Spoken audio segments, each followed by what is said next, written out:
Hyderabad Chandanagar police station పరిధిలో Balaji jewellery shop చోరీ కేసులో దర్యాప్తు ముమ్మరంగా సాగుతోందని ఆర్సీపురం డివిజన్ ఏసీపీ శ్రీనివాస్ తెలిపారు. నిందితుల కోసం ప్రత్యేక బృందాలతో గాలిస్తున్నట్లు వివరించారు. దుండగులు షాప్ వెనుక భాగంలో ఉన్న ఎగ్జాస్ట్ ఫ్యాన్ తొలగించి రంధ్రం పెద్దగా చేసి లోపలికి ప్రవేశించినట్లు పోలీసులు గుర్తించారు. ఈ క్రమంలోనే షాపులోని సుమారు 7 తులాల బంగారం, 4 కిలోల వెండి ఎత్తుకెళ్లినట్లు గుర్తించారు.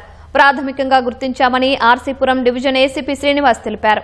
సీసీటీవీ ఫుటేజ్, సాంకేతిక ఆధారాలు, ఇతర అన్ని కోణాల్లో దర్యాప్తు కొనసాగుతోందని తెలిపారు.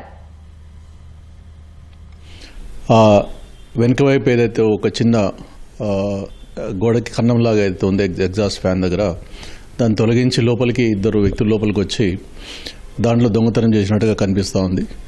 దాంట్లో వాళ్ళు వెరిఫై చేసుకుని, షాప్ ఓనర్స్ వెరిఫై చేసుకుని దాంట్లో 6 తులాల బంగారం, అలాగే 3.5 నుంచి 4 కిలోల మధ్యలో సిల్వర్ ఎండిపోయినట్టుగా వాళ్ళ ప్రాథమిక సమాచారం ఉంది.